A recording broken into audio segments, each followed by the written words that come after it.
In 1931, James Hampton began receiving visions from God. Hampton was a custodian working in Washington, D.C., and following his visions, started collecting shiny things: tinfoil, jelly jars, and old light bulbs. He called himself the Director, Special Projects for the State of Eternity. Hampton's collection grew until he had filled a rented carriage house from top to bottom with carefully selected fragments. He worked relentlessly until the array of found and discarded objects became something new, transforming the individual pieces into a unified whole, a work of art and architecture as ornate and impressive as many cathedrals. So what I'm saying is, religious artwork is much more than old churches and paintings of baby Jesus. Hi, I'm Sarah Urist Green, and this is Crash Course Art History.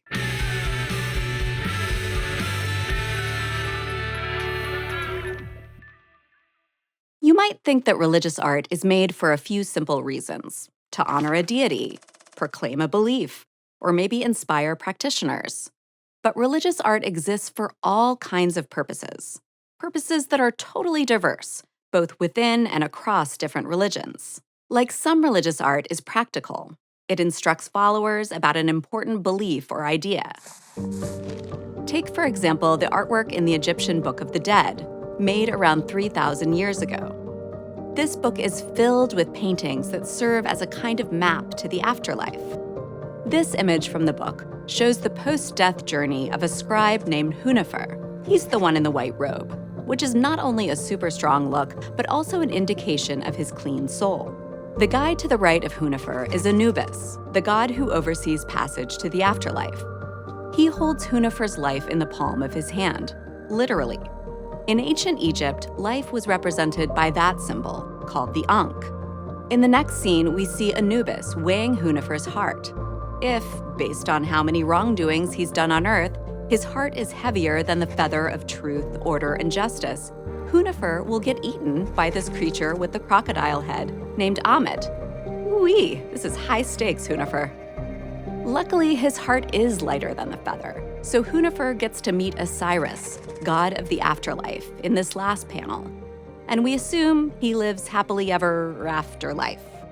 So we see here that the Book of the Dead doesn't just display what ancient Egyptians believed. It uses clear imagery to let people know exactly what to expect on the other side. It instructs and prepares you for what to do in this life and the next. But not all religious artworks are quite so step-by-step. Others are more open-ended, intended to evoke a particular feeling or state rather than provide a set of instructions. Like, check out this minimalist rock garden at Ryoanji, a Zen Buddhist temple built in the 15th century in Kyoto, Japan. The elements in the garden aren't symbols that can be directly decoded, like how the Ankh symbolized life. The meaning of the garden changes from person to person. But the feeling of peace and the experience of meditation can be shared. Many religious artworks aim to inspire the feeling of awe or reverence, like this lavish 9th century cover of the Lindau Gospels. When you pick up this impressive tome, light passes over its gold surface and through the raised jewels, reflecting toward the center, where Jesus hangs on the cross. This trick of the light was meant to evoke wonder and amazement in its readers, emphasizing the miraculous quality of Jesus' triumph over death. But it's complicated. People don't always agree on the right way to generate spiritual feelings, even when they believe in the same gods. Like, to Catholics at the time, the use of fancy materials showed the object's spiritual significance. But to the Protestants, especially during the Protestant Reformation, it represented an overindulgence in worldly things. The Protestants vibed with art that was a little less blingy. And that's just one of the many disagreements around how one should and should not create religious art. But there's really no end to the possibilities for making it. Like, check out the Rothko Chapel, a meditative space in Houston, Texas, that holds 14 massive works by the American painter Mark Rothko. The chapel isn't tied to a specific religion, but still manages to evoke spiritual qualities. 3 canvases hung side by side make up a triptych, a common format in traditional religious art. Layered pigment creates an impression of depth, as if you're looking beyond this reality, perhaps into what lies beyond. And the shadows of clouds as light streams in from a skylight change the look of the paintings from moment to moment. In both this and the Lindau Gospels, we see how powerful the manipulation of light in religious art can be. We can't touch or hold light, but we know when it's there. This echoes the way that the divine is often described across many different religions and time periods, making light a sort of cross-cultural communication tool in religious art.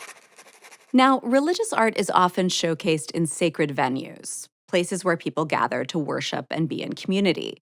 But art doesn't just decorate these places. Often, the architecture of these places is the art. And this has been true for a long time. Let's go back almost 2,000 years and step into the Dura Europos synagogue, a sacred Jewish space. Jewish practitioners entered this room to study the scrolls of the Torah, or the first 5 books of the Hebrew Bible. And the synagogue's walls were almost completely covered with detailed paintings that tell stories from the Hebrew Bible, including the story of the prophet Moses and the history of the Jewish people. They don't just decorate the space, they create it. Or take a look at this Iranian mosque, which was built centuries later in the early 1600s. Its intricate geometric designs still mesmerize visitors today. But they're not just there to impress. They stem from an important Islamic belief that God is unique in being a creator of living things, so we humans should not depict living things in our art. This explains why sacred Islamic art is aniconic, meaning it avoids depicting people or animals. Artists instead use geometric designs, architecture, and calligraphy, inspiring awe through their perfect repetition and symmetry, as well as their scale and engagement of light, too. So in both the mosque and the synagogue, the design of the space itself communicates spiritual beliefs, and at the same time, it supports spiritual actions. Like mosques often feature mihrabs, or prayer niches, which physically point followers in the direction of a sacred shrine called the Kaaba, considered by Muslims to be the most sacred place on earth. In this mihrab, a bright color scheme of white, blue, and turquoise represents a heavenly garden, with yellow and green accents framing the arched gates of paradise. This merging of art and space can happen on a smaller scale, too, where the art isn't the building itself, but the arrangement of objects within it. Take, for example, this carving, made by an Ibibio artist in Nigeria sometime in the early to mid-20th century. It depicts the deity Mami Wata, a water goddess worshipped by followers of various traditional West and Central African religions. Her hair and command of the snake in her arms show her spiritual prowess. And as a goddess believed to influence things like wealth and fertility, she's frequently honored with shrines. This figure might be placed on an altar alongside offerings like alcohol, perfume, talcum powder, and other valuable goods. So the carving doesn't just represent a goddess. It's an essential part of rituals used to gain healing and good fortune from her. Okay, up to this point, we've explored a number of religious artworks that have been preserved for generations. But not all artworks are designed to last. Sometimes it's just the opposite. Like with these sand mandalas made by Tibetan Buddhist monks. The process of creating a mandala is a meditative practice that requires extreme precision. The monks design an intricate geometric framework and then tap sand through copper funnels to meticulously fill in the lines. And then, after all this work is complete, the mandala is brushed away to symbolize that nothing lasts forever. Hindus in India have a similar tradition called kolam, traditionally done with rice powder. Kolam is displayed in the entryway to almost every building in Tamil Nadu. The artists, almost always women, make the designs every morning to welcome Lakshmi, the goddess of wealth and alertness, and Bhudevi, the goddess of the earth. These kinds of art are gone within hours, but permanence is not the point. The artworks are intended to be both beautiful and fleeting, kind of like life. Well, unless you've read the Book of the Dead and have your afterlife all mapped out. At the end of the day, you don't have to practice or even completely understand a religion to appreciate the art that comes from its traditions.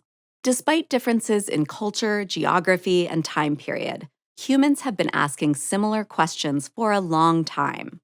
And art has helped us articulate those questions. What exists beyond what we can see? How can we talk about, imagine, and represent the unexplainable aspects of being alive? And how can we make sense of the world, full as it is of suffering, love, family, and everything else? Religious art doesn't always answer these questions, but it can make space to contemplate them, whether in silent reflection or together in community. In our next episode, we'll explore art made about and from nature itself. I'll see you there. Thanks for watching this episode of Crash Course Art History, which was filmed at the Indianapolis Museum of Art in Newfields and was made with the help of all of these talented people. If you want to help keep Crash Course free for everyone forever, you can join our community on Patreon.